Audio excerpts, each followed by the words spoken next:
Here is a strange but true story. On a hot summer day in the year 1518, a woman stepped into the street and began to dance. She could not stop. Soon this was no longer just one woman. Within days, dozens of people were dancing too. Within a month, there were hundreds. Some of them danced until they died. This really happened. It is called the Dancing Plague of 1518. Our story takes place in a city called Strasbourg. Today, it is in France. Back then, it belonged to a large land called the Holy Roman Empire. It was a busy city of narrow streets and tall wooden houses. But the year 1518 was a very hard time. The harvests had been poor. Food was expensive. Many people were hungry.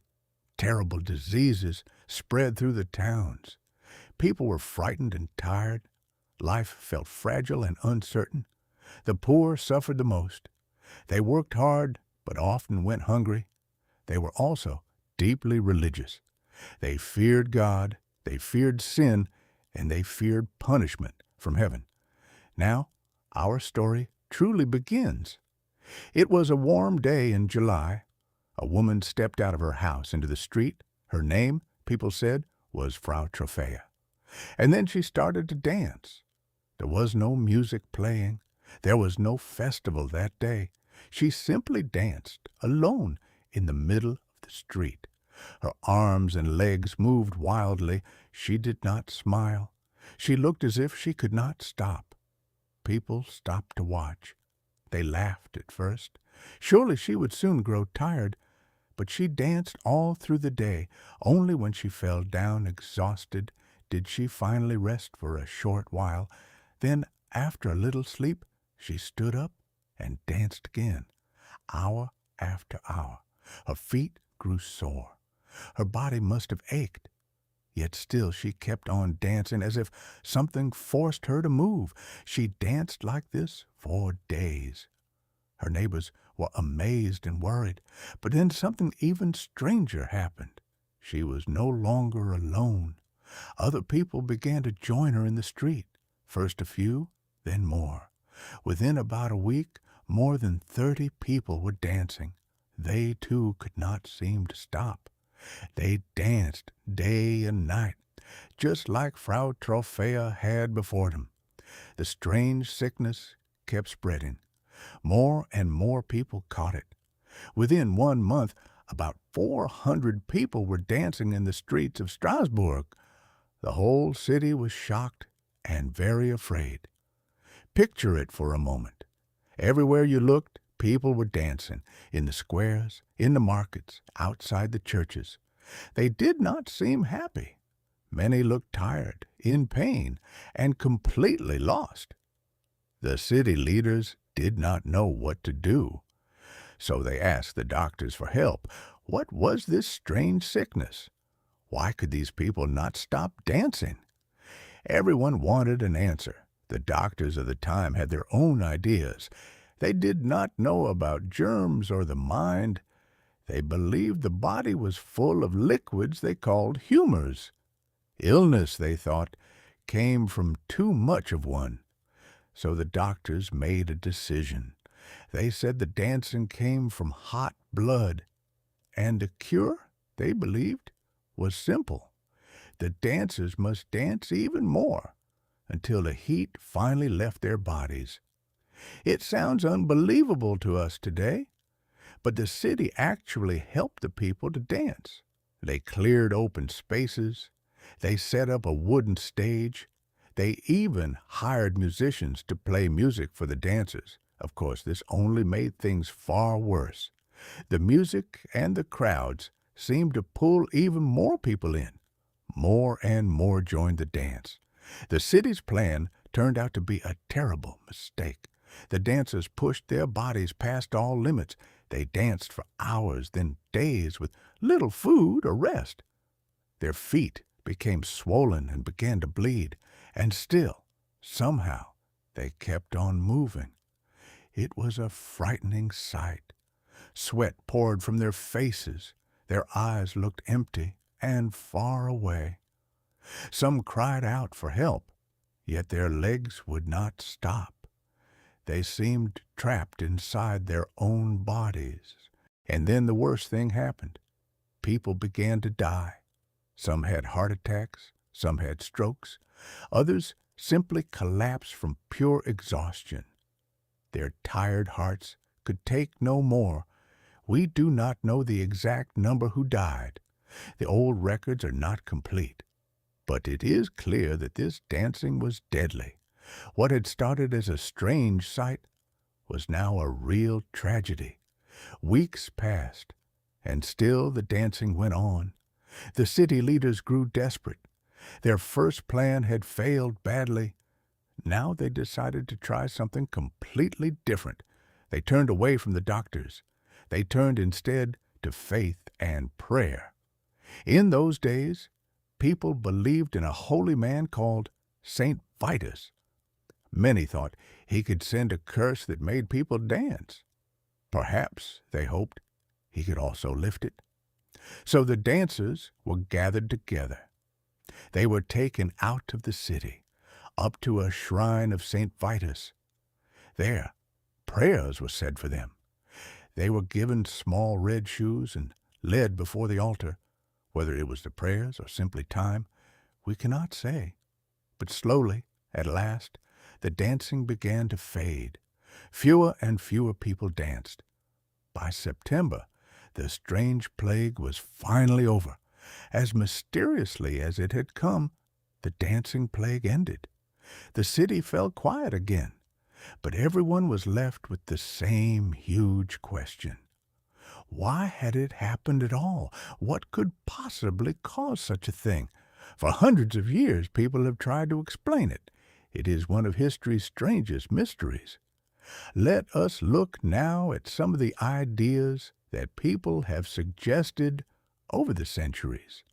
The first idea, of course, was a curse. Many at the time truly believed that St. Vitus had punished them. To them, the dancing was not a sickness at all.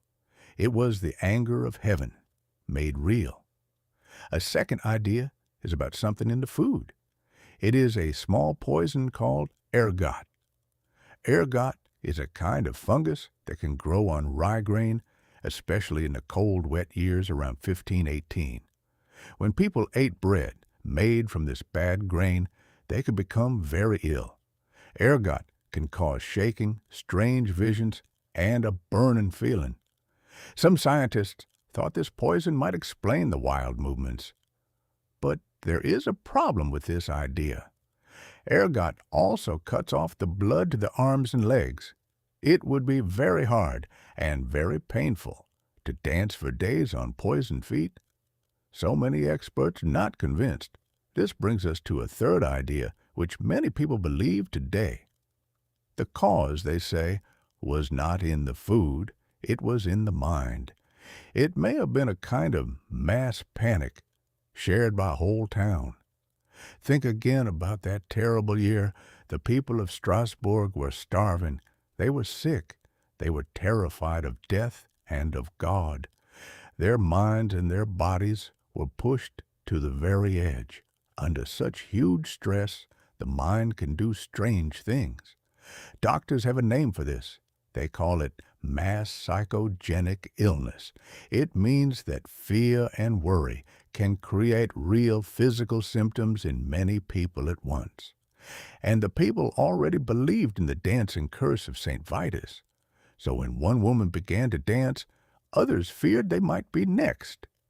That very fear, some say, could have made it come true. In other words, the dancing may have spread from mind to mind like a wave of fear. One person danced, then another, then another. Nobody chose it. Their frightened minds simply took control of them. We may never know the full truth. Perhaps it was stress. Perhaps it was belief. Perhaps it was several things together. The dancing plague of 1518 keeps its secret to this very day. But here is something surprising. This was not the only time it happened. Strange dancing sicknesses had appeared before in other parts of Europe. Strasbourg was the most famous, but it was not the first. Long before, in the year 1374, something similar took place. Along the great river Rhine, crowds of people suddenly began to dance. They too could not stop. They too danced for many days.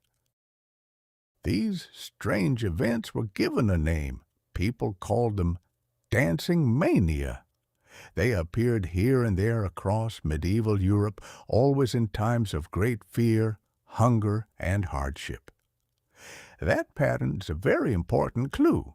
The dancing almost always came when life was hardest. When people were most afraid, most hungry, and most desperate, the strange dancing was most likely to appear.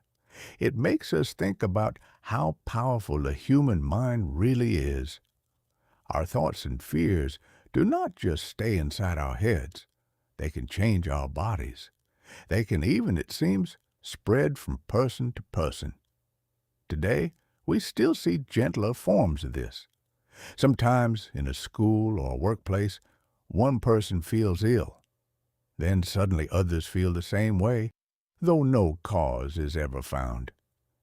It is the very same idea. Of course, nothing today is quite like Strasbourg in 1518. Hundreds of people dancing in the streets, some until they died. It remains one of the most bizarre stories in all of history. Let us go back and stand in that city one more time. Imagine the narrow streets and the wooden houses. Imagine the summer heat and the sound of many feet moving on the hard cobblestones. Imagine the musicians playing, thinking they are helping. Imagine the worried faces of the families watching their loved ones dance and being unable to stop them. It must have been a frightening thing to see. And imagine Frau Troffea, the very first dancer. We know almost nothing about her. We do not know why she started or what happened to her in the end.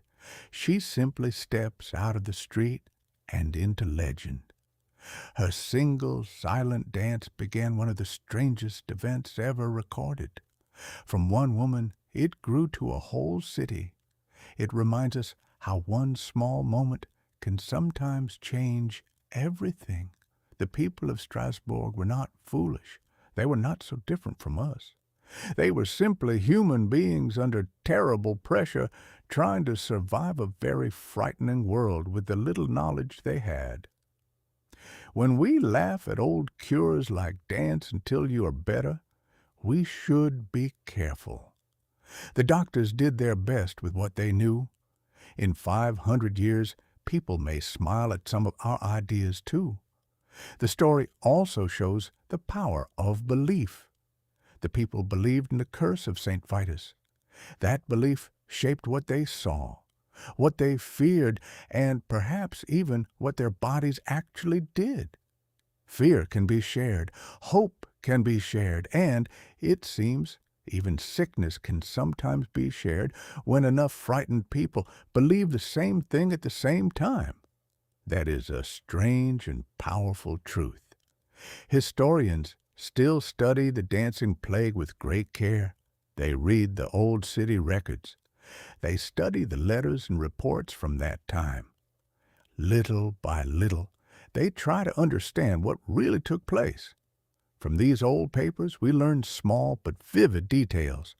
We read of the wooden stage, the hired musicians, and the red shoes given to the dancers. Each detail brings that distant summer back to life. We also learn how seriously the city took it. This was not a small event that was quickly forgotten. It filled the minds of the leaders, the doctors, and the priests for many long weeks. And yet, for all their effort, none of them could truly stop it. Not the doctors, not the leaders, not even the prayers at first. The plague seemed to follow its own hidden rules. Only when it was ready did it fade away. That is perhaps the most unsettling part. The people of Strasbourg were not really in control. They could only watch and wait and hope for it to end. When it was finally over, life slowly returned to normal. The markets reopened, the streets filled with ordinary sounds again. But no one who had seen it could ever truly forget those terrible weeks. The memory of the dancing plague lived on. It was passed down in stories and records.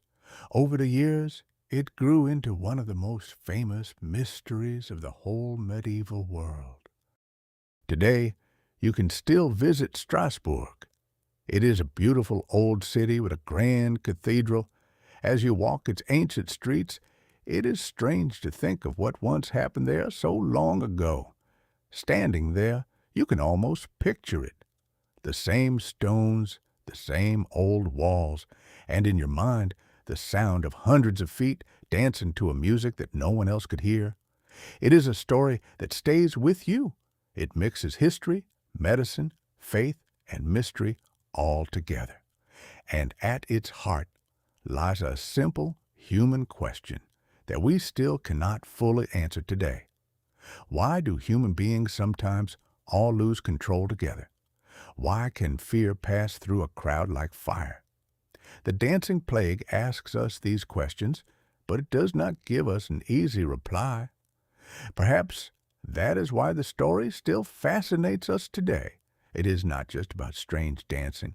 It is about who we are. It shows the hidden link between our minds, our bodies, and the people around us. So the next time you feel a crowd's excitement or catch someone else's worry without knowing why, remember Strasbourg. Remember that our feelings for good or bad can quietly spread from one person to another. The people of that summer were ordinary men and women. They had homes, families, hopes, and fears, just like us. Then, for a few strange weeks, their world turned upside down in a way no one understood. And when it ended, they simply went on living. They had no clear answers, only memories. Yet their strange story survived the centuries, and it reached across 500 years all the way to us. So think about it for a moment. One warm summer in one old city, a single woman began to dance. And somehow, that one dance pulled a whole town into one of history's greatest mysteries. The dancing plague of 1518 still has no final answer. Maybe it never will. But it will always remind us how strange, how fragile, and how deeply connected human beings truly are. Thank you so much for listening to this story of the dancing plague. If it helped your English, please subscribe here and give this video a like. A brand new story is coming in just a few days. And keep practicing right now while it is fresh. Tap the video on the screen to watch the next story or open the playlist to keep listening. Well done today, and see you very soon